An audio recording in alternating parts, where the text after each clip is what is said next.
Muy buenas tardes, bienvenidos a su programa Territorio Ambiental Televisivo Un Mundo Verde.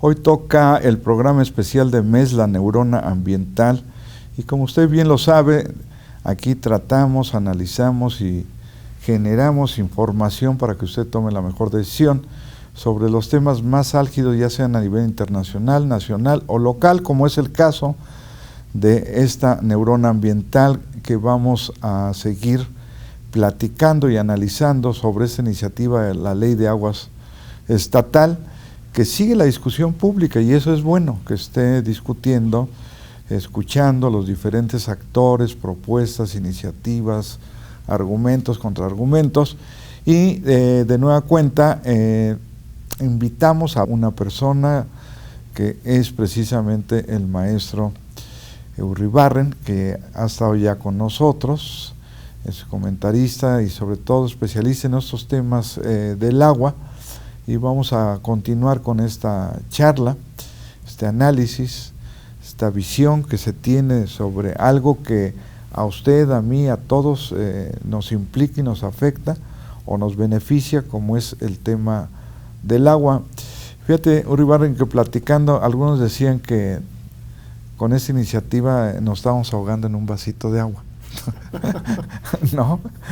Me pareció curioso porque, bueno, hay tantos dichos sobre el agua, otros decían, pues más claro ni el agua, ¿no? O sea, ¿qué es lo que está planteando esa ley?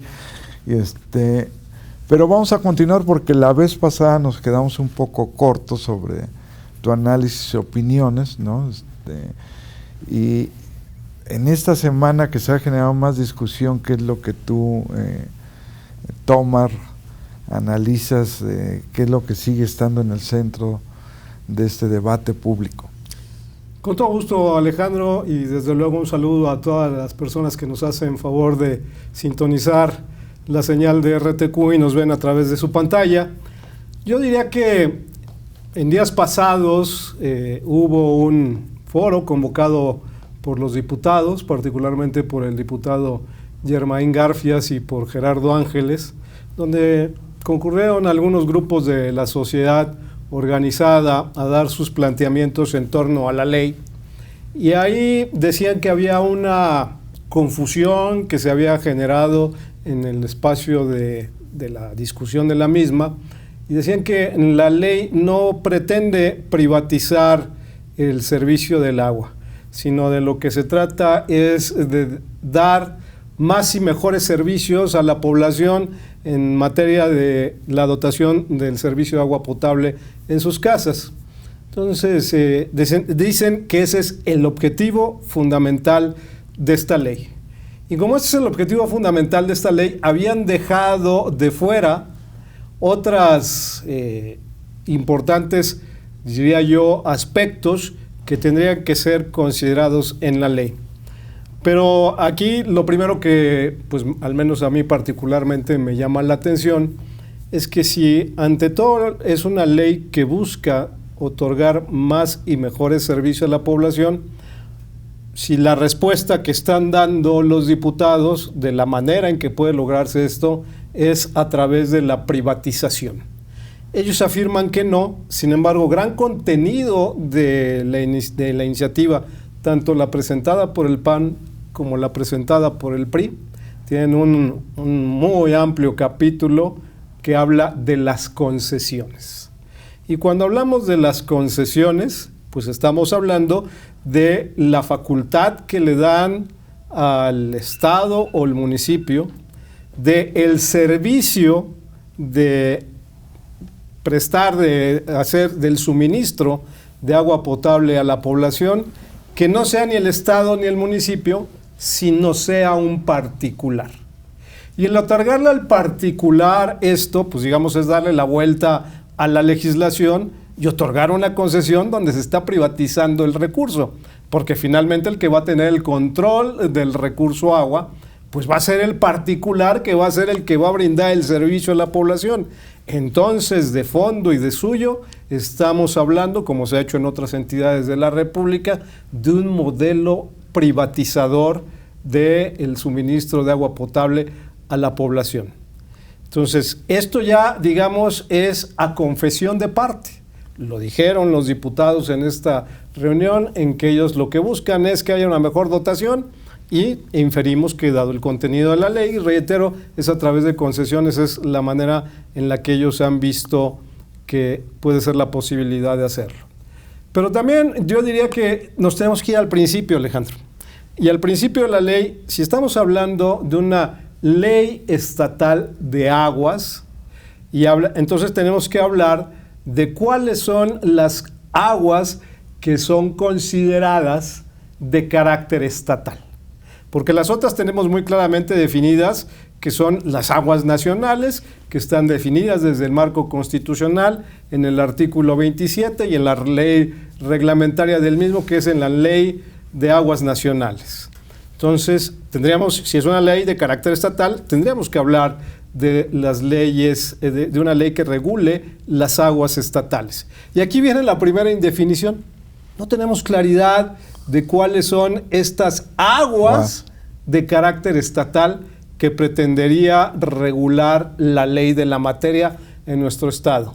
Entonces, desde por ahí ya empezamos con inconsistencias de carácter jurídico. Otra inconsistencia importante de carácter jurídico, que yo invito a toda la población que nos ve a que lea el artículo 27 de la Constitución, particularmente en su párrafo quinto, que es donde describe cuáles son las aguas de carácter nacional, y después de leer la definición, pues pudieran inferir cuáles serían las aguas de carácter estatal. Y aquí es lo complicado, porque en la definición que se da en la Constitución, la totalidad de las aguas son de carácter nacional. Entonces es muy difícil establecer precisamente cuáles serían las de carácter estatal. En un ejercicio que hicimos anteriormente, hace unos años, cuando se buscó también hacer una ley estatal de aguas, decíamos que las aguas de carácter estatal son las que tiene concesionada, asignada o por algún tipo de convenio con la Federación al resguardo del Estado. Esas serían las aguas estatales, y sobre eso tendríamos que hacer la regulación. Lo demás, pues, es caer en un supuesto inexistente, dado la definición que estamos haciendo. Y esto, si estas son las aguas estatales, las que se tienen concesionadas, asignadas o mediante algún convenio entregadas a custodia del Estado, esas no pueden ser subconcesionadas a un particular, porque la concesión habla desde la explotación, la conducción y finalmente el aprovechamiento. Eso es todo todo es lo que abarca la concesión. Y entonces un particular no tiene una concesión otorgada por el Ejecutivo Federal a través de la Conagua, y entonces la explotación, el aprovechamiento, no lo está haciendo a su nombre, sino de un tercero, que sería el Estado o el municipio, y con ello estaría violentando a la Constitución y estaría violentando a la Ley de Aguas Nacionales. Por eso es que la figura de concesión no aplica. De hecho, era un tema tan polémico en su momento, sí, que solicitamos a la autoridad, en este caso en la materia que era la Conagua, que emitiera un criterio al respecto. Y a la respuesta a la pregunta que se le planteó Conagua, si era posible que los estados y municipios concesionaran a un particular el servicio de dotación de agua para uso público urbano, la respuesta de la Dirección Local Querétaro en su momento fue un contundente no es posible. Entonces, si vemos hoy en el gran contenido de las propuestas de hoy, que versa sobre algo que la autoridad competente en la materia ya se pronunció diciendo que no es posible, pues luego entonces también vamos muy mal en ese sentido de cuál es lo que pretende regular la ley.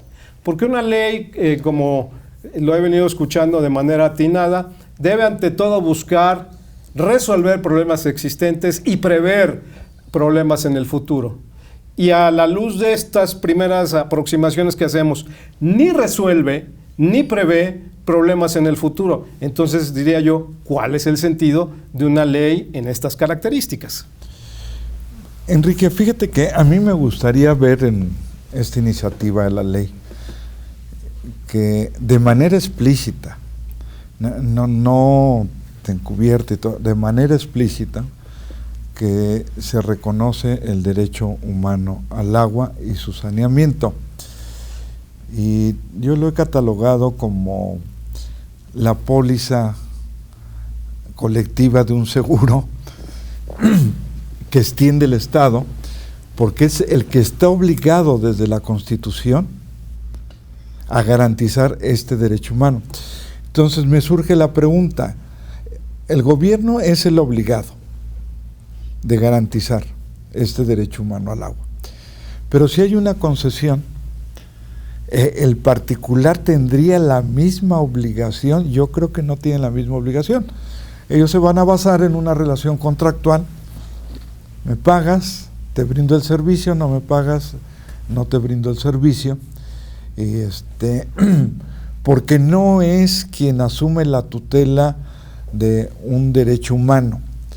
Y esto es muy importante, y por eso me gustaría ver expresado de manera explícita el derecho humano al agua en esta iniciativa, que es fundamental, porque pues pase lo que pase, él tiene que resolver el Estado, la dotación. O sea, no es solamente un tema de servicio.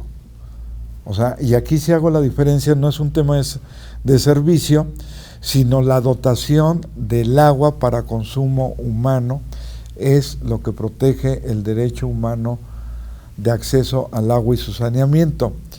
Y eso es muy distinto en una relación que pudiera ser con un particular. Señalas un punto toral, Alejandro, en este aspecto. Si bien, digamos, en el preámbulo de la propuesta de ley que presentan los diputados de El PAN y Querétaro Independiente, y en el preámbulo dicen que uno de los objetivos de la ley es garantizar el derecho humano a acceso al agua, es en la única parte de la ley donde se habla algo de esto.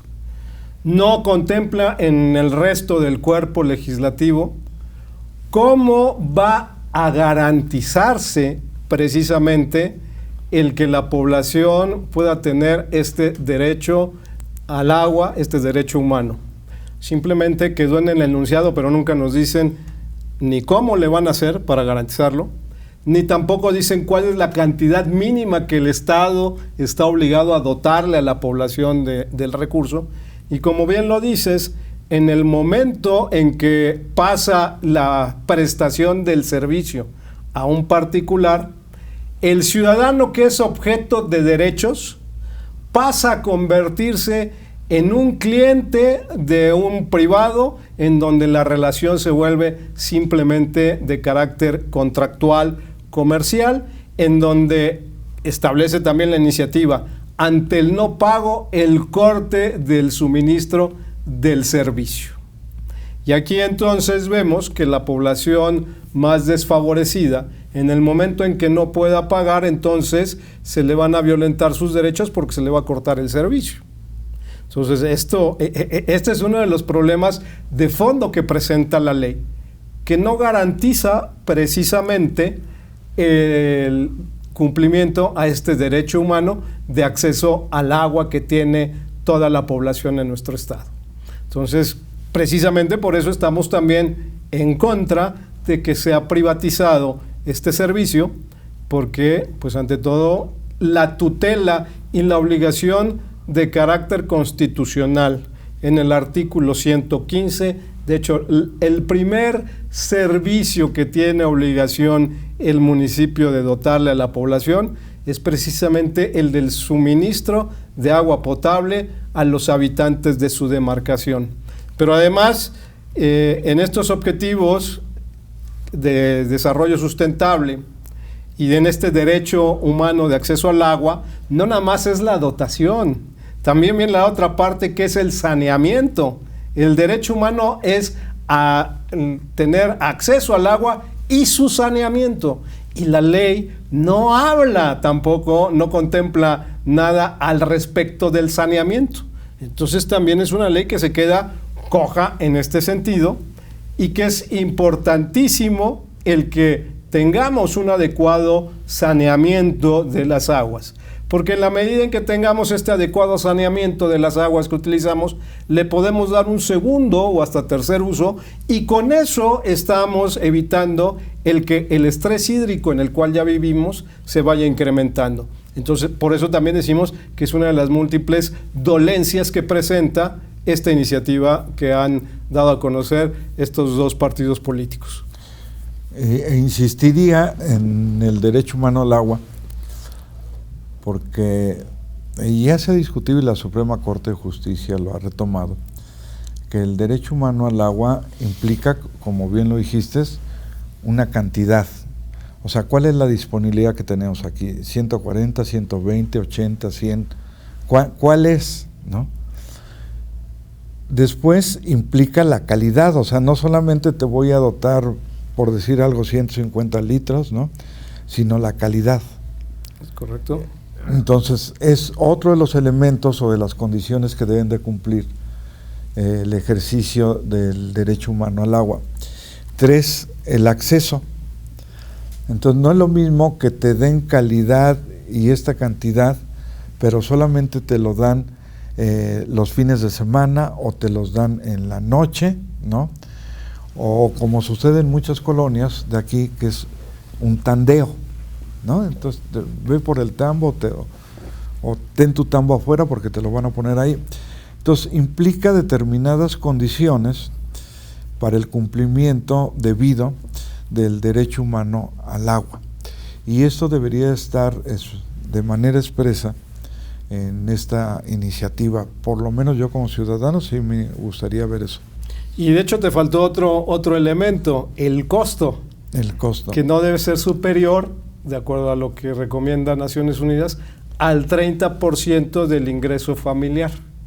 Entonces eso tampoco en un esquema comercial pues no está establecido así, ¿no? No está establecido así. En la medida en que pueda ser más alta la tarifa, pues seguramente eso se irá el particular, porque al particular lo que interesa es la ganancia, no la preservación del recurso, no el ahorro del recurso. Por ello también es que es una iniciativa que va en un contrasentido de carácter ambiental, porque el privado, entre mayor cantidad de agua pueda facturar, al mayor costo posible lo pueda hacer, seguramente que así lo hará. Pero entonces, ¿dónde quedan las políticas de ahorro? ¿Dónde quedan las políticas de reducir las fugas? ¿Y dónde queda la política de hacer, en este sentido, la tarifa lo más justa y equitativa posible?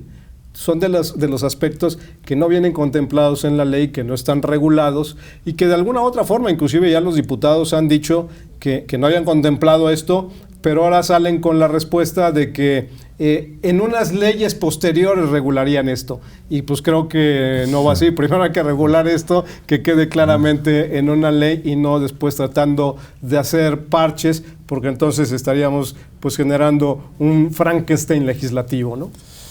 Hubo una pregunta que hicieron algunos ciudadanos, Enrique, si me ayudas a contestarla. Dicen, entonces, esto de las concesiones, ¿no? ¿Cómo es posible entonces, si un particular tiene una concesión de un pozo y saca agua de ese pozo y la vende?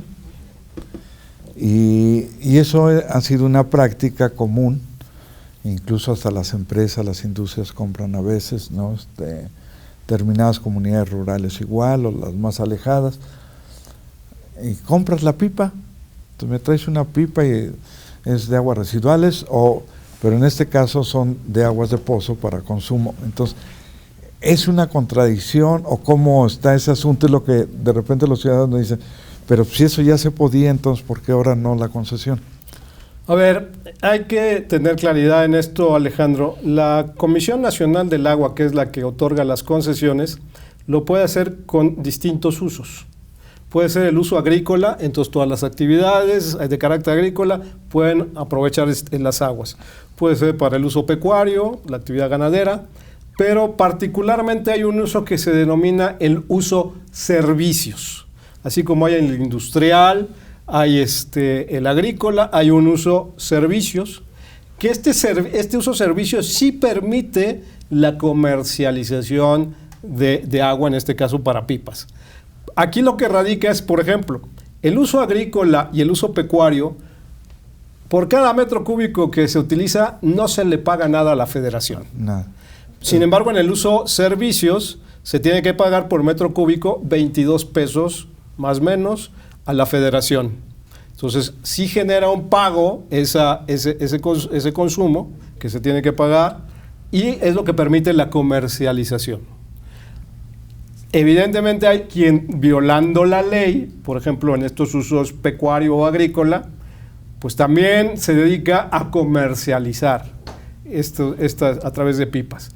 Eso está violentando el artículo 119 de la Ley de Aguas Nacionales, y por lo tanto es objeto de sanción, y inclusive la sanción puede llegar con la revocación de la concesión. Entonces ahí la autoridad tiene que ejercer sus atribuciones de inspección, de vigilancia, de que se esté dando el uso correcto a la concesión que fue asignada. Pero, insisto, también hay algunos usos, como es particularmente el servicio, que sí permitirían la comercialización de estas aguas para la venta en pipas, por ejemplo. Y bueno, visto en su conjunto, Enrique, ¿qué esperaríamos de la ley? Yo creo que lo que necesitamos sí es una ley, pero una ley que esté conceptualizada de manera integral. Y cuando digo integral, que la gestión del agua sea integral, es decir, que la podamos ver desde donde se origina el agua, que son las cuencas hidrológicas y sus ecosistemas. Por lo tanto, que podamos proteger estos ecosistemas, estas cuencas, desde una perspectiva también territorial, de ver lo que en cada cuenca, en cada subcuenca podemos generar de recurso agua, y a partir de esta visión integral, entonces sí, saber cuál es la disponibilidad y cómo podemos administrar esta agua de carácter futuro. Pero desde esta perspectiva es como tenemos que ver la ley. Sobre todo porque también algo que no ha contemplado la ley, y con ello termino, es nunca nos han dicho en el contexto en el que estamos de cambio climático cuáles serán las medidas emergentes para adaptarnos y mitigar los efectos que tiene sobre el primer recurso natural, que es el agua. Pues yo creo que queda un poco ya redondeado este tema. Esperemos, porque los ciudadanos siempre tenemos confianza en que se retomen el conjunto de propuestas en el ánimo de enriquecer y tener la mejor ley de aguas. O sea, nadie está peleado con que no salga, todo el mundo sabemos que es una necesidad, y lo que queremos es contar con esa ley que proteja el recurso natural, lo conserve, la parte del caudal ambiental, los derechos humanos en cuanto a acceso y saneamiento, que se trate el agua, que la podamos volver a reutilizar en un esquema de economía circular. En fin, todos estamos enfocados en lo que sería un bien común alrededor del tema del agua. Y eso es lo que esperamos, que los diputados, partidos, el gobierno en general lo pueda retomar para, en el corto plazo, realmente contar con un marco jurídico, una referencia legal, dar certeza a todas las actividades y dar certeza sobre todo a lo que yo insisto, que es el derecho humano al agua y su saneamiento. Pues esto ha sido todo por el día de hoy sobre un tema por demás trascendental que nos implica a todos somos corresponsables, no solamente en opinar, sino también, sobre todo, en conservar el agua. Le agradecemos mucho de nueva cuenta a Enrique Urribarren, especialista en estos temas, que nos haya obsequiado parte de su visión, sus comentarios, análisis, que siempre ayudan a la audiencia a irse forjando pues una idea, ¿no? Para que tomen sus decisiones correspondientes. Y como siempre, yo los espero el próximo miércoles aquí a las 5:30 en RTQ. ¿Y usted ya reflexionó sobre el agua y el planeta?